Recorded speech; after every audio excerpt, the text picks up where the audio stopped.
Welcome back to our another video education express live with education চ্যানেলে আপনাদের সকলকে স্বাগত।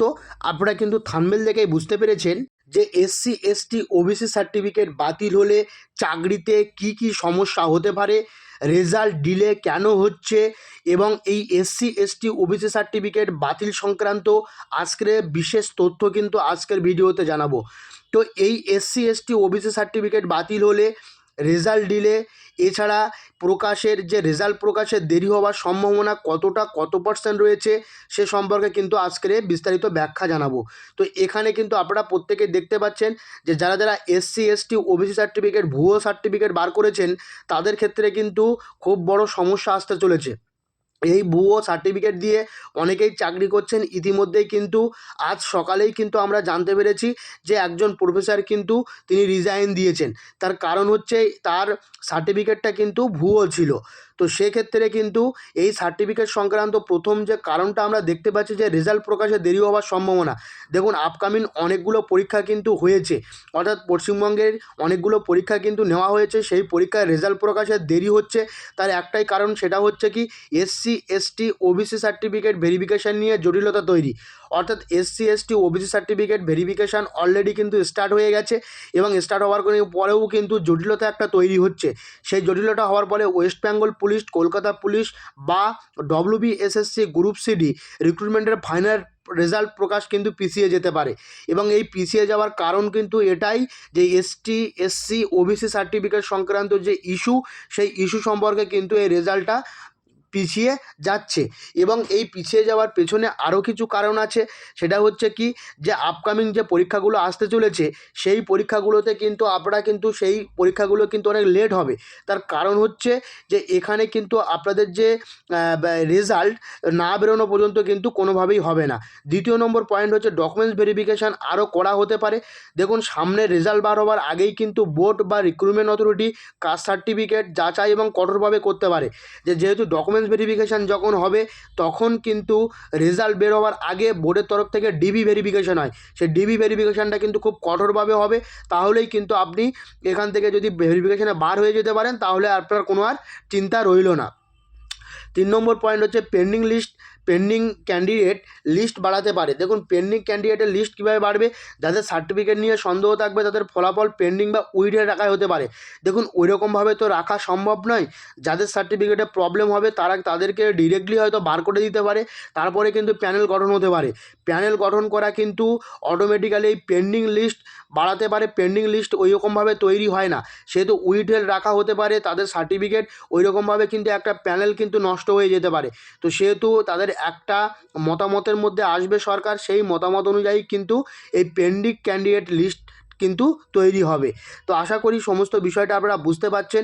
এর পরবর্তীতে আমরা আরও কিছু সম্ভাব্য কারণ দেখব, যে কারণগুলোর মধ্যে কিন্তু অনেক কিছু লুকিয়ে আছে। 4 নম্বর কারণটা একবার দেখুন, যে সিলেক্টেড লিস্ট পরিবর্তন হওয়ার সম্ভাবনা।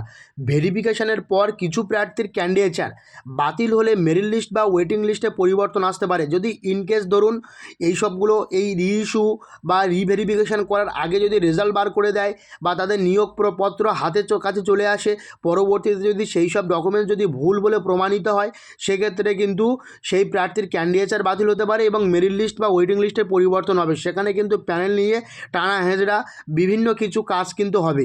তো সেহেতু সেই জন্য তারা চাইছে যে আগে এই ভেরিফিকেশানগুলো হয়ে যাক, দেন তারপরে কিন্তু এই ক্যান্ডিডেচার বা মেরিট লিস্টটা খুব সুন্দরভাবে তারা প্রকাশ করবে। তো সিলেক্টেড লিস্ট পরিবর্তন হওয়ার সম্ভাবনা কিন্তু রয়েছে যদি তার আগে রেজাল্ট বেরিয়ে যায় বা তার আগে যদি নিয়োগপত্র চলে আসে, তো সব কিছু কিন্তু পরিবর্তন হয়ে যেতে পারে। তখন একটা আলাদাই সমস্যা তৈরি হবে। 5 হচ্ছে কি রিজার্ভ ক্যাটাগরির সিট ফাঁকা হওয়ার আশঙ্কা। দেখুন, রিজার্ভ ক্যাটাগরির সিট বলতে SC ST OBC candidate invalid হলে রিজার্ভ সিট খালি থেকে যেতে পারে অথবা ওয়েটিং ক্যান্ডিডেটদের সুযোগ আসতে পারে। তো যারা রিজার্ভ সিট খালি থেকে রিজার্ভ আছেন তাদের রিজার্ভ সিট তো অনেক অংশে খালি হবে। যদি SC ST OBC reservation already আপনারা দেখেছেন, এর ওবিসি সার্টিফিকেট কিন্তু 77টা জাতিকে কিন্তু তারা কিন্তু বাতিল করেছে এবং সেখানে কিন্তু এই ওবিসি কিন্তু 17% থেকে 7% নিয়ে চলে এসছে। সেই তাদের ক্ষেত্রে কিন্তু অসুবিধা হয়ে গেছে। তো রিজার্ভ সিটগুলি কিন্তু অনেক ফাঁকা যেতে পারে এবং ওয়েটিং ক্যান্ডিডেটদের সুযোগ কিন্তু আসবে। তো সেহেতু আপনারা কিন্তু যারা ওয়েটিংয়ে থাকবেন তারা কোনো টেনশন করবেন না, তাদের জন্য কিন্তু সুবর্ণ সুযোগ আসতে চলেছে। এর পরবর্তীতে আমরা দেখব 6 নম্বর যে ব্যাপারটা, 6 নম্বর কোর্ট কেসের কারণে রিক্রুটমেন্ট আটকে যেতে পারে। হ্যাঁ, অবশ্যই কোর্ট কেসের কারণে রিক্রুটমেন্ট আটকে যেতে পারে। দেখবেন কিছু ক্ষেত্রে সার্টিফিকেট ইস্যু নিয়ে কিন্তু মামলা হবে। এই মামলা হলে পুরো রিক্রুটমেন্ট প্রসেসটা কিন্তু ডিলে হতে পারে।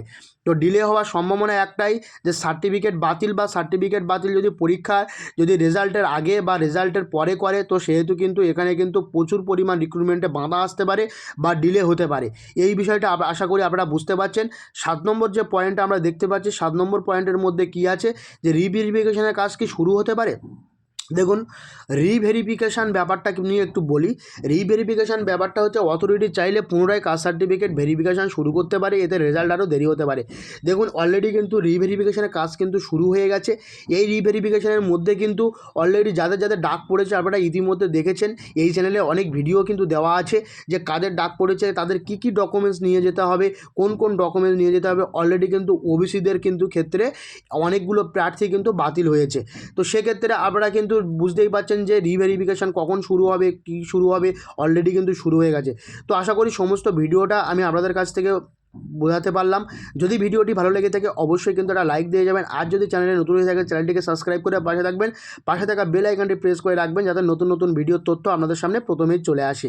তো আজ এই পর্যন্ত, পরবর্তী কোনো ভিডিওতে আপনাদের সঙ্গে আবার দেখা হচ্ছে।